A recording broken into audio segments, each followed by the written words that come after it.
because that leads to a downward spiral. So as soon as I have that first inkling of, oh, I'm doing it again, I'm thinking Mm-hmm. negatively, something that was taught to me and I've practiced and I spread this to everybody who's willing to listen because it's made such a difference, is to actually say stop and clap my hands together and stand up. And then I would look around the room and go to distraction and say, okay, the cupboards are brown, the door is white, the dog's sitting over there, the sink is full of dishes or or not, Yes. whatever. And the thing with that is distraction, even though it meant nothing to notice that the wall is white and the cupboard's brown, but distraction is such a tool that we can use because those thoughts felt better than the thoughts we were just thinking. And, so we must care enough about how we feel that we always, always, always reach for a better feeling thought. And so even if it's distraction, you're going to be going in the right direction. So that's kind of the first part of that. And, if you don't want to look, kind of crazy, maybe you're in the office and you're noticing your Yes. thoughts. I have long hair, so I always have an elastic band on my wrist for if I want to put it up. And so another way, instead of just clapping your hands and saying stop, is to like click your rubber band or your hairband, Okay. the elastic on your wrist, Yeah. and just to have that physical connection, and it helps sort of bring you back and so that you can do that exercise, do the distraction. So yeah, whether it's stop and clap your hands or just use the hair tie, that works like a dream. And the next part of that is when we change our vibrations. And I know, there's probably lots of the listeners may know what I mean by that, by when I say vibrations, but perhaps there's somebody that doesn't know. We can walk into a room and we can tell if there's good vibes or bad vibes. You can feel that tension, or you can just feel how like easy someone is to be around. And so that's what I mean by vibrations. And so every word has a vibration. So just listen to this, hate, awful, terrible, dreadful, misery. Those all have a negative vibration. And then on the contrary, when I say words like love, peace, joy, compassion, kindness, those all have a positive vibration. And, so I want everyone to think about a scale, like the old school scale, and if we can have at least 51% positive thoughts, then we can tip that scale. And when we can tip the scale, we really can gain momentum, and therefore you're going to start feeling better, because if you're having at least 51% positive thoughts, you're going to have, better feelings and then have better behavior, which will then reinforce those thoughts because you'll be feeling good. And so one last little thing I want to add to that is, the awareness is so huge in that. And just a way for somebody to start noticing their negative thoughts. I did this, and it was eye-opening, but Yeah. I started to have a little notebook I carried with me, and I would tally every single negative thought I had. And, by the end of the day, I'm just like amazed, not in a good way, of how many marks and tallies I had, because, I had so many negative thoughts, and I was kind of even unaware, even though I knew I felt like garbage, but I was just unaware. And so, and if a person wants to take it one step farther, they can even write those thoughts down.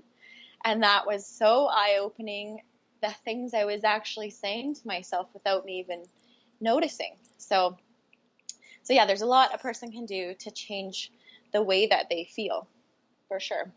Well, one thing I really liked that how you talked about the scale, if it's 51% one way versus even 50, I think that's such a great way of actually describing it. I haven't heard it be described that way before, and I believe that's exactly the right way, because I have described that to people before about your mindset needs to go further in one direction than the other, and then you can kind of keep moving on that. But just to describe it as the scale there, I think that's the perfect way to have people understand how it's really important to go that other way on things.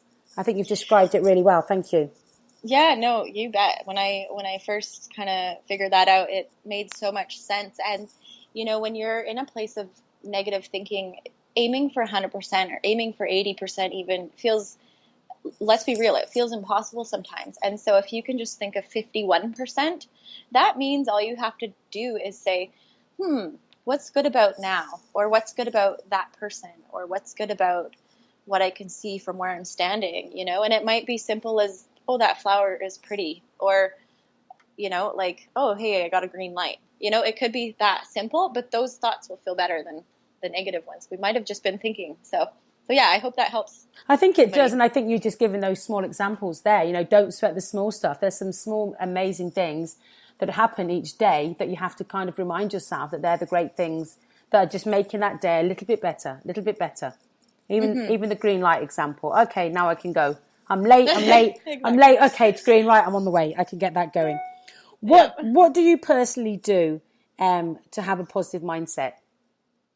Yeah, so me personally, I love to read anything positive, and when I was first starting out along this new path, it would even just be like comedy, or watching comedy on TV, or like Facebook has those silly little animal things. But I love listening to other thought leaders, Bob Proctor, Abraham Hicks, Jack Canfield. There's a whole list of people. Tony Robbins, I got to meet him, and Lisa Nichols from the movie The Secret, got to meet her. Oh, so great! Wow.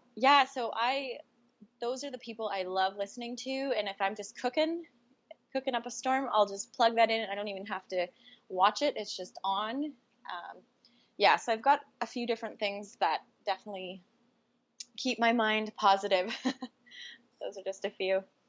And how do you continue with that? Because I mean, you've come from a place, which we'll talk about a bit later on in the show, where you have had some negative things happening, in your life, and you've kind of turned that around. How do you expect to continue with your positive mindset? Like, what's your long-term plan personally for yourself as you get older and you're going to different areas? How are you going to keep that positive mindset going? Yeah, so I, being a coach, obviously believe in coaching very, very much. And so I have a coach. I've had several coaches. And one of the beautiful things is when you outgrow your coach, like when, that's what I hope for my people I serve, is that they eventually don't need me anymore. And they maybe go on to somebody who's next level for them.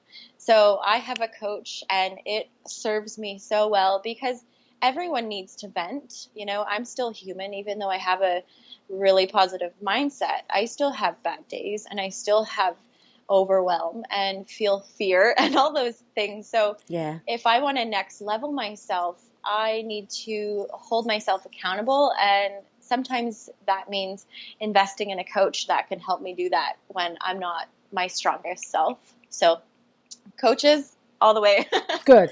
No, it's good. It's good also when people, there's always something. I think whatever age we are or wherever we're at in life, we can always learn from someone else. Like I feel like I'm 43 now, and I think, I know all of this stuff. But then I learn even more things. I think that whatever age we're at, there's always someone that can tell us one more thing that we go, okay, thank you for that. Thank you for that. And I think if we ever get to the point in life where we think that we're unteachable and people cannot tell us one more thing, I don't know what that actually does for our mindset. I don't know what that actually does for our whole being. I feel like it sort of sets us back if we think, okay, I've done everything. I know everything. I'm fine. I don't need to know another thing. I just don't know how we can live like that. So as we get older, I even think there's some things that younger people can tell us that we didn't know, or they can sort of, update us on and tell us. And so, I think that's a really, really big thing about, the coaches leading coaches. People have always got something else to tell you, to help you to move forward. Now, when did you decide that you were good at helping people and that a coaching career was going to be for you? Yeah, so, just to say one more thing on that last point, Oprah, of all people, has coaches, and she's got, 4 coaches. She'll have a health coach, a financial coach, a mindset coach, and, because we're always evolving. And so, I mean, if Oprah does it, then we all should. Then we all should. Yes. Yes, exactly. But yes, to answer your question, when did I sort of decide? Well, I'll share my story of when things took a turn for the good. But about 3.5 years, 4 years ago, I was working with a coach and I just had this inkling. I got so much out of it. It was the first time I had a coach and I didn't even really know what coaching was but I had just heard another friend and a family member talk about this lady who's a coach. And so I thought, you know what? I'm kind of feeling like a little unsatisfied in life and I'm going to give this a shot and just give it, some time to see if it helps. And so, yeah, that was about 4 years ago or so when I had the first inkling of like, maybe I could be a coach. And it was the smallest little inkling. Yes. But I knew more about intuition and I knew like that feeling of maybe I knew I owed it to myself to explore. So yeah, it was about 4 years ago. Great. And have you been the type of friend through life that was already kind of listening to people, being the active listener, listening, people were coming to Kandace if they had to like kind of get something off their chest or they needed to talk in trust? Had you already become that friend in need where people had already come to and you thought, okay, I'm patient to do this job. I know that people are going to want my advice, and you've got a way of bringing that across to them with your kind nature. So how, did you already know, okay, this is something that I'm going to be good at here? Well, I think for probably about the last 10 years, that statement could be true where I was a safe place for people to come to kind of, vent or sort things out in their head or just have a good friend. But honestly, before that, I was the person always looking for somebody to listen to me, or like I was the one always needing the help. And so I was of no use to anybody else, if I'm being completely honest in that sense. So I'd say about, the last 10 years, or maybe 8 years or so. Okay. 2009 is kind of when everything shifted. So I'd say probably since about then. And what part do you think confidence plays in mindset? Oh, it is so huge. It really is. It affected me so much in every single area.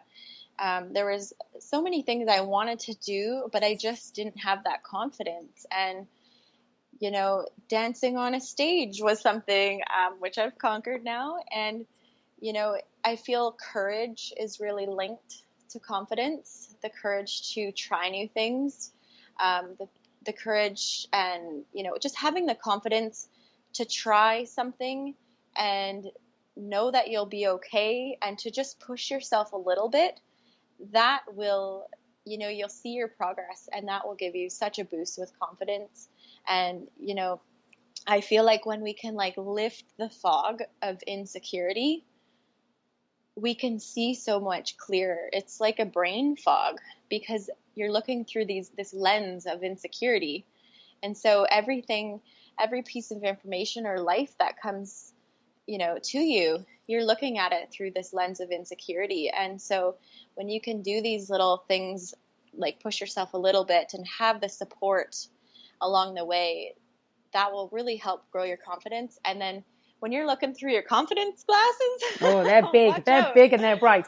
Now, tell me a bit more about dancing on stage. I followed a little bit of that journey for you. I think this would be a really interesting story to tell people because I did follow. This was last year. Was it last year or was it early this year? It was beginning. Yeah, it was like spring of this year. Okay, felt like it was a few months ago. Because I followed a bit of that story and I could really see what joy you had in doing that performance. Tell us a bit more, because you did that with a group of ladies, I know. Tell us a bit more about how that really raised your confidence, because it really did, because I could see that all over your face, and even in your lives that you did about it, you could see yourself at that next level of kind of enthusiasm. Yeah, so, that is the perfect example of I pushed myself more than I ever had. I was the most terrified I've ever been, because when I get on stage and speak or talk about mindfulness, I 100% feel so confident in that. But, I'm a curvier girl, so it really pushed me, Yes. Wearing those little tiny baby shorts and wedge sneakers and having my thighs out and moving my hips in ways they've never moved before. And, swirling my butt a certain way. Yes, yes.